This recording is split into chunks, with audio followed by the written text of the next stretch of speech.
What have your experiences taught you about what makes a product great?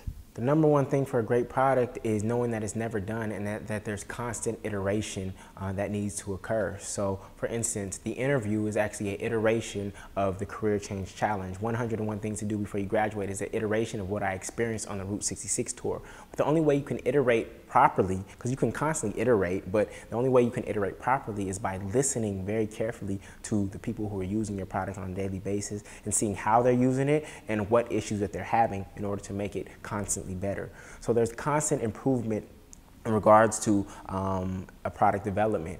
The next thing is, I think, creating an ecosystem. When you look at, for instance, iPod, right? You have iPod, and then you have iPod speakers, you have iPod cases, you have iPod this, headphones, etc. You create an ecosystem around a product so that people can use it in different ways. I like to use the notion of the snowball and ice cream scoop, right? So a snowball scoop sells in the winter. Ice cream scoop sells in the summer, but when you look at their physical definition, they're actually the same device. And so you can figure out how to use this one device and actually create multiple use cases for it, kind of like baking soda as well. Baking soda is used for as a toothpaste, to clean things, to keep your refrigerator smelling good. So when you think about all the uses of your products, I think and build an ecosystem that allows people to use it and access it in different ways, I think that that's what makes a product great. So iteration and an ecosystem.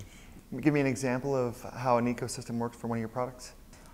So I have my book, Good Excuse Goals, right? And it's not just a book, there's actually a community of people who are in 30-day do-it groups around the country who are using this methodology in their lives. So the 30-day do-it groups work kind of like Alcoholics Anonymous, which I talked about last year, where you get in a group of people, you set one goal for the month, it's called a new month resolution, and you hold each other accountable to that one goal that you set.